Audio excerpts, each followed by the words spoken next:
All right, this is Openstax U.S. History, Chapter 5, Imperial Reforms and Colonial Protests, 1763 to 1774. We'll be looking at Section 1, Confronting the National Debt, the Aftermath of the French and Indian War. So Chapter 5 is all about the causes of the American Revolution.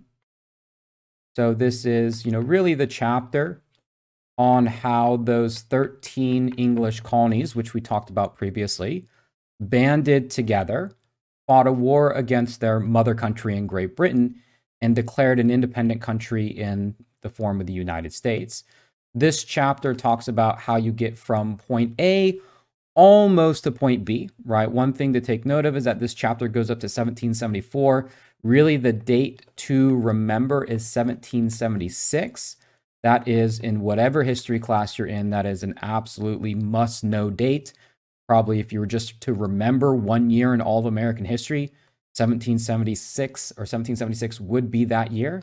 That, of course, was the year that the Declaration of Independence was signed and is oftentimes cited as the year that the United States was formed. So 1776, we'll say this is the year we'll call it the Declaration of Declaration of Independence was signed, right? And that is the year that the U.S. was, we'll say the U.S. was born, right? The United States was born when that was signed. So in this chapter, we're going to go pretty much almost all the way up to that point, but it's about, 13 loyal British colonies transitioning into this independence movement. Now, last chapter, chapter 3 and chapter 4, we talked about more of the long-term causes, right? And we really want to identify sort of 3 long-term causes to the American Revolution. And by long-term, we mean, things that have been going on really for decades. One, we'll just sort of summarize it as the Navigation Acts. We can kind of just say there were economic reasons, but it was really the laws that were put down, in the 1600s, 100 years before the American Revolution, that kind of set the stage for it. Some of the ways that Great Britain tried to economically control or at least manipulate the colonies had been going on for a really long time. Number 2, we talked about the Enlightenment, a philosophical movement that created new ideas about the way that societies should be governed, the way that, social interactions ought to be held. And then we also talked about the Great Awakening, a massive religious revival, bringing sort of communities together in a culture of protest, you might say. So these were all the long-term causes. Chapter 5 is on the short-term cause. Now, we had left off by looking at that spark, which would kind of set everything in motion. And that, of course, was the 7 Years' War. The 7 Years' War is also called the French and Indian War, so don't get those confused. They're the same war, and that was raging throughout the 1750s, typically 1754 to 1763 is what we cite it. And in the 7 Years' War, Britain won, right? Oops. And that victory was important for the British Empire because it more or less set the stage for Great Britain to become a global power. The British and, the colonists alike, who very much saw themselves as part of the British Empire, used this term Rule Britannia. We might, describe this as the, maybe not the origins or, maybe not the birth, but maybe the start of a global British Empire, right? Recall that the 7 Years' War was not simply just about North America. It included North America, but it also included British victory in India, British victory in the Caribbean, British victory in overseas trade. So the British had really expanded their control around the world and certainly became a global empire, or at least, the beginnings of it or the starting of it. Now, in terms of the United States, the 7 Years' War is very important because you can think of the 7 Years' War as being kind of like the first domino that gets knocked down in a series of events that eventually leads to the American Revolution. Now, in the aftermath of the 7 Years' War, there were a number of new issues that arise in the colonies. One involved the American frontier. And by frontier, we really mean sort of the land, we'll say in the West, right? In the West. West from where most English settlers live. A consequence of the 7 Years' War, that British territory expanded dramatically. So New France, we might say all the lands, maybe not all the lands, but much of the lands of New France, which we talked about in previous chapters, went to Britain. So Britain, because they beat France in the 7 Years' War, or the French and Indian War, they got an enormous amount of territory, and by doing so, ended up leaving approximately 10,000 troops in North America in order to guard that territory. In some sense, these additional troops made the colonists a little bit uneasy. So we might say about these troops, they were to protect new lands or new territories, but also made, we'll say, made colonists uneasy, right? And especially as kind of events unfold, the military presence of Great Britain, again, is going to only contribute to some of that uneasiness between both sides. In the aftermath of British victory in the 7 Years' War, the colonists themselves expanded westward. That is, the people who lived in the colonies moved westward, and this would have severe consequences for Native Americans. So if we think about the 7 Years' War or the French and Indian War as kind of a three-way conflict, right? On the one hand, there is Britain. On the other hand, there is France, and those are the primary, people who are engaged in this conflict. But also recall in North America, there's a significant number of Native American or Indian tribes.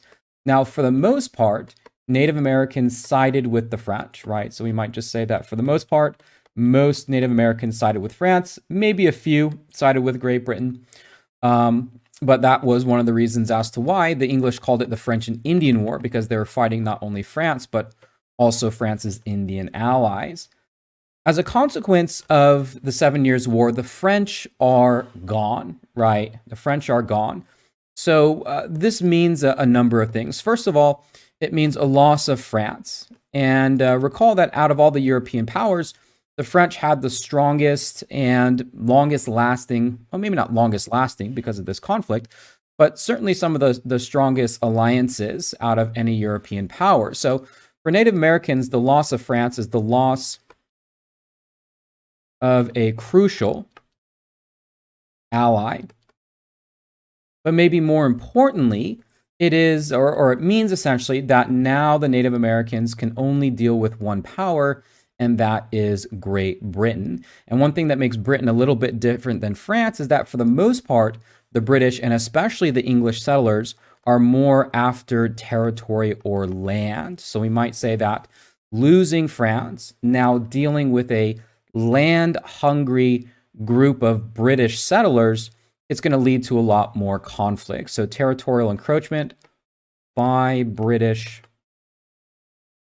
settlers leads to more conflict, right? Leads to more conflict. Recall, for the French were really there to trade furs. The French, didn't really desire land in the same way that the British were, especially in some of the northern colonies where a lot of those English settlers are there to live permanently, to raise families, to find farmland.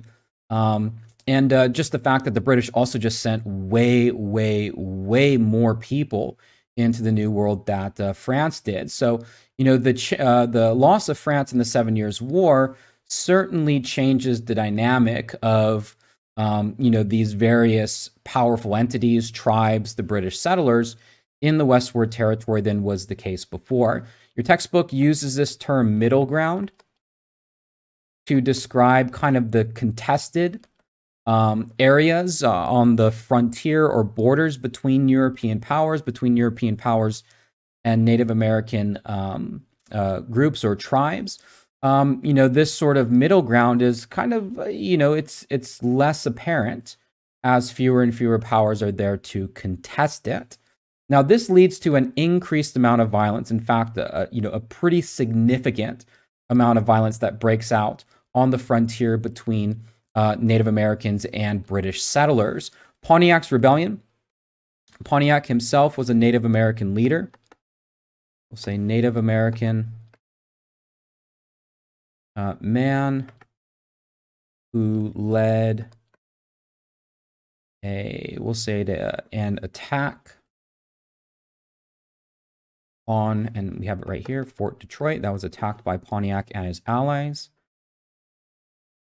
Pontiac sought to, rid the Western territories of British or European influence. And similarly, European settlers sought to rid the Western territories of any Native Americans or Native American influence. So Pontiac's rebellion was met with more violence. Particular incidents such as the Paxton Boys are a good example of this. As you see imaged here, the Paxton Boys were a group of Scottish and Irish settlers who killed Native Americans. Your textbook describes this conflict as a quote-unquote race war between Europeans or whites and Native Americans, the desire to completely eradicate the other side. This even involved the handing out of diseased blankets. So diseased blankets intended to wipe out Native Americans.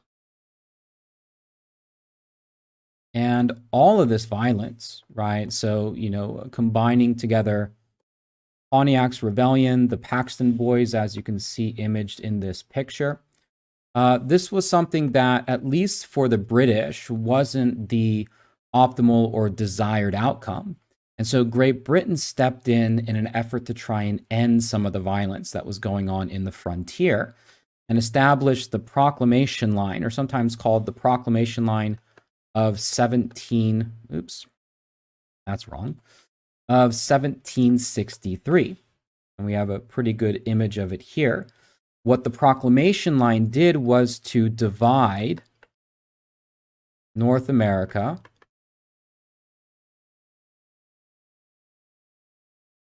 between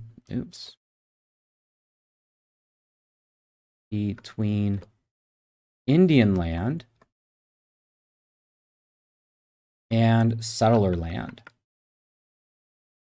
So essentially, Great Britain was stepping in, trying to divide both sides in an effort to reduce the violence. And so if we take a look at our map right here, we can see where the Proclamation Line stands. So this is the line right here. And essentially what this line stated was that everything that was on this side, right, that was Indian land. Settlers were not allowed to encroach upon it. And this was for the settlers, right, European settlers, in an effort to create in an effort to try and prohibit or stop some of the violence. Now, this had the effect of not being very well received by the colonists. The colonists thought this was an overstep of Great British authority. Britain was essentially coming in and overstepping colonial assemblies or colonial governments. And a lot of settlers who lived on the western frontier, who might otherwise have no problem with the British Empire, suddenly have a score to settle. So we might say of the Proclamation Line, we'll just make another note here. We'll do it in yellow. Was not liked by the colonists, right? It was, number one, it was an effort by Great Britain to tell the colonists where they could and could not go. And number two, it overstepped the colonial governments, right? Whereas before, Pennsylvania would have determined their own laws between settlers and Native Americans. Virginia would have done that. South Carolina would have done that. The British were now coming in, kind of overstepping those colonial assemblies and making their own rules or making their own laws. So that was what we might say, problem number one that emerged. But perhaps the more important problem was that emerged over the national debt. Now recall that due to the 7 Years' War, right, the 7 Years' War was expensive. Right, the 7 Years' War was expensive. And so there was a massive war debt that needed to be paid down, that in fact doubled in the year 1763. Now, the question was, who's going to pay for that debt? And in fact, most people in Britain believed that the colonists had some responsibility in paying that, namely because it was the colonists in North America who benefited the most. From the perspective of the British, they were doing the colonists a favor by defeating the French and defeating the Indians. The British very much viewed themselves as like the superhero who came in and saved the day. And the very least that the colonists could do is to share some responsibility for paying that debt back. Now, you might imagine the colonists themselves didn't think that they were responsible for it. They didn't want to pay any additional taxes. And this causes yet again another problem. George Grenville will say he becomes the British Prime Minister. So we'll say Prime Minister in Britain, who thinks the colonists at the very least share responsibility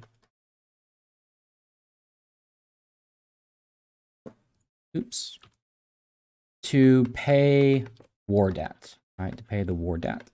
Now, it also might, be worth mentioning that it wasn't just the war debt. I mean, that is true, but like we had mentioned earlier, Great Britain is not just, a couple of countries on a small little island now. Great Britain is where we write it, a global power. So the British have a very expensive empire to maintain now. So, it's about paying off the expensive war debt, but it's also about maintaining a global presence in a way that the British really hadn't done before. So Grenville, believing that the colonists should at least share some of the responsibility in paying off the debt, begins to enact various reforms, various laws that for the most part are not well liked by the colonists. Right? Some of these things include the Currency Act of 1764. We'll say this forces colonists to use gold and silver to pay their taxes and pay whatever else instead of paper money. So instead of paper, the colonists up until this point just printed their own currency. It was a lot easier to do that. The British said, well, if we're going to start paying taxes, we don't want your worthless paper. We want gold and silver. Okay, fine. That doesn't sit well with some of the colonists. The Sugar Act of 1764 is really intended to be a war on smuggling. Smuggling, right? That's still don't like the way that looks. A war on... We'll do lowercase g's. Smuggling, right? A war on smuggling, which is illegal trade. Now, let's just recall, this will be a little bit of a review, but this is kind of a good way of piecing some of the chapters together. So recall that the Navigation Acts, which we mentioned earlier, were passed in the 1640s to about the 1670s, right? So this is a very long time ago. The Navigation Acts were a series of laws that stated that the colonists could only trade with the mother country. This was very much in line with the predominant economic thought at the time, that was mercantilism. Mercantilism. However, the British failed to enforce it. We call this salutary neglect. Right? Another good term to be familiar with. Ignoring of the fact that the British colonists are ignoring the Navigation Acts, right? They're trading, specifically, this was targeted, or specifically, they were buying French sugar, which is a big no-no according to the Navigation Acts. here comes the 7 Years' War. The British send a bunch of people over to the colonists. They realize that smuggling's going on. Now they have to do something about it because it was being neglected in the past. And in 1764, they passed the Sugar Act. So for, maybe 100 years, the British weren't enforcing the laws on the books. Now, 100 years later, after, pretty much illegal trading has become so common and so rampant, now the British are trying to do something about it. And of course, that doesn't sit well with the English colonists. It was a war on smuggling. Technically, the Sugar Act made British sugar cheaper, hoping that people would stop illegally buying French sugar and instead would buy British sugar at a cheaper price. So it sounds like a pretty good deal. The problem was how it was enforced, namely with the creation of vice admiralty courts. A vice admiralty court was a court to try smugglers. And again, a smuggler is someone who engages in illegal trading. Smuggler with, and this was the kicker, no jury. And the fact that these courts could accuse or try someone for trading illegally, that there was no jury of their peers, the colonists believed that this was an infringement, at the very least, of their liberty. And so as more and more of these smugglers get tried in this, in their eyes, an unfair jury, this is going to feed into this sort of meme at the time, and that is the British are out to undermine liberty. So you kind of add up kind of all these things. The Proclamation Line kind of tells colonists where they can and cannot live. You have the Currency Act, which says, you have to pay us in certain, terms or dollars. And then you have, these trials that don't have a jury. And, all these things kind of get put into this overarching category of Great Britain is out to undermine our liberty. And that sort of idea of the British out to get the liberty of the colonists only builds and builds and builds and builds into the years leading up to the American Revolution. Now, for the most part, the tax itself, the Sugar Act, was an indirect tax, meaning it didn't directly tax the colonists, but tax the business or tax the commodities. So we might say about indirect taxes. Let's see what's a good sort of description of it. It is a tax on commodities. And for the most part, these are commodities that are imported or exported. And, when it came to the British colonists, of course, there were a lot of people who didn't really like the Sugar Act, didn't like this war on smuggling. It was, harmful to the bottom line when they could just buy French sugar, if they just wanted to buy French sugar. But for the most part, once commodities were shipped overseas, right? So anything that came into the colonies or went out to the colonists, for the most part, recognized that anything on the ocean, Great Britain kind of had the right to tax that, or at the very least, it was less controversial. When we talk about direct taxes in a little bit, we'll sort of contrast that, right? The difference between indirect and direct taxes. Indirect taxes on commodities, that stuff that were more or less imported or exported. Lastly, what about representation? The representation was the fact that, and this was very much the way that Great Britain viewed it. You had the British Parliament that, passed the taxes. The British Parliament was chosen or elected, whatever, by people of Great Britain, but it represented the whole empire. And so there's a fundamental problem here is that, there are no colonial representatives in Parliament. All right, no colonial representatives in Parliament.